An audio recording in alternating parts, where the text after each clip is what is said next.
السلام عليكم ورحمة الله وبركاته شباب، شلونكم؟ وأعود وياكم المهندس موسى الموسوي من قناتي موسى الموسوي. طبعا أعود وياكم الدرس الثالث اللي تعلمنا. الدرس الثاني تعلمنا شلون نجهز هذا البوتون ونسويه بهالطريقة هاي.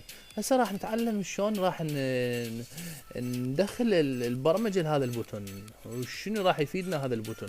طبعا البوتون بهواية، فراح نشتغل عليه فد حلقتين ثلاثة. مثل ما قلت لكم الحلقات ما راح تعبر يعني ال5 دقائق، راح اخليها، احاول اخليها ما تعبر 5 دقائق للفائده لكم، على مود ما تملون من الشرح الهواي، فراح اخليه بصوره سريعه. هذا عندنا بوتون هنا، اوكي. هذا تعلمنا بالحلقه الثانيه، انتم ندخل عليها وشوفوا ما شافه يعني. راح نتعلم شلون راح ندخل له البرمجه ونشوف سهوله البرمجه بهذا البوتون. نروح على البلوكس، هاي البلوكس، اوكي.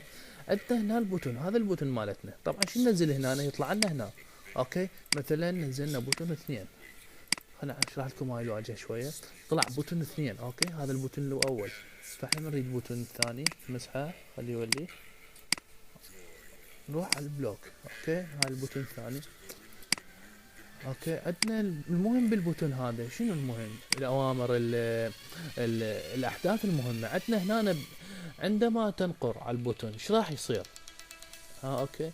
هنا عندك راح افهمكم بس الاوامر المهمه اللي نريدها احنا. طبعا البقيه ما راح اشرح لكم. هنا عندنا لمس، من تلمسه هنا بنظل عليه مده طويله، او فد يعني هاي العفو. هنا التاتش، اللمس هنا بنظل عليه مده طويله، فاحنا راح يفيدنا هنا التاتش.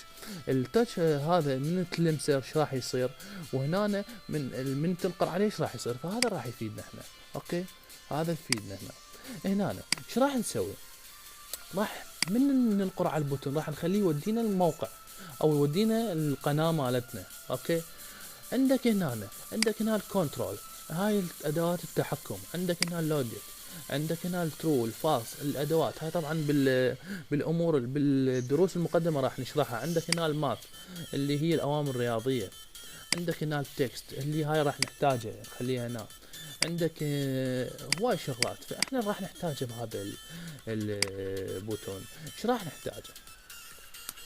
عندك هنا هسه اول ما جهزنا قلنا له طبعا هاي البرمجه اللي هي كلش جميله وحلوه، وانصح فيها للي يريد يتعلمون البرمجه. بدايه البرمجه خليه يتعلم هيك صيغ برمجه. هاي اول مره اعطينا امر قلنا له انه لا ضغط عليك اليوزر، بس هسه من راح يضغط عليه اليوزر؟ اوكي، ما راح ينفذ لنا كل شيء. ليش؟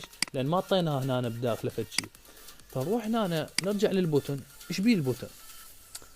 عندك هنا البوتون فيجيبل. هسه نشرحها بامور متقدمه. قلنا هذا نحتاج، اوكي. العفو، مو هذا التكست بوتون دوت، وين بوتون دوت تكست اللي هو هذا نحتاجه.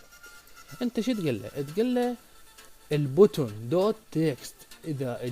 اذا نقرأ عليك ايها البوتون اكو كتابة بيك اللي هي هاي دوت تكست، اكو كتابة بيك، انقلهم الها، اوكي. اللي هو شنو الكتابة؟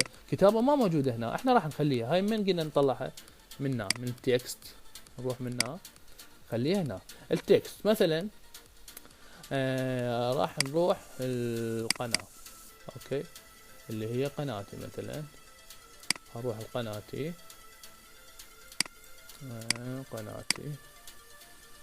هاي قناتي، اوكي. راح ناخذ شنو؟ راح ناخذ طبعا قناة تفيدكم هواية، فيها هواية شروحات، فيها شرح الفوتوشوب للمبتدئين، وبيها هواية شغلات. راح ناخذ الرابط مالتها اللي هو هذا، اوكي. نسوي له كابل. بنرجع للموقع مالتنا، نخليها وين؟ هنا.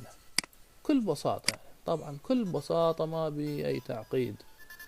فايش قلنا له؟ قلنا له يابا اذا نقرنا عليه هنا، نقرا عليك اليوزر، تجي كتابة اللي هي كتابة شنو هاي، او نريد نخلي موقع الفيس مالتنا، او موقع اليوتيوب، او اي موقع اللي يعجبك انت، ترجع منه.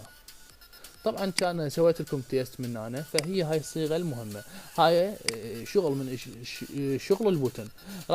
بالدرس القادم ان شاء الله راح اعلمكم شلون تخلون البوتن يطلع من البرنامج، اكزit يسوي البرنامج، او يسوي رجوع، او يسوي هواي شغلات، او يعبر على سكرين ثانيه، يعني صفحه ثانيه. تحياتي للجميع، ولا تنسون الاشتراك وتابعوني، راح تستفادون من هذا الموقع كلش، بحيث اوصلكم المرحله انه تسوون تطبيق مالتكم وتضعون عليه اعلاناتكم وتنشروه على جوجل بلاي. تحياتي للجميع.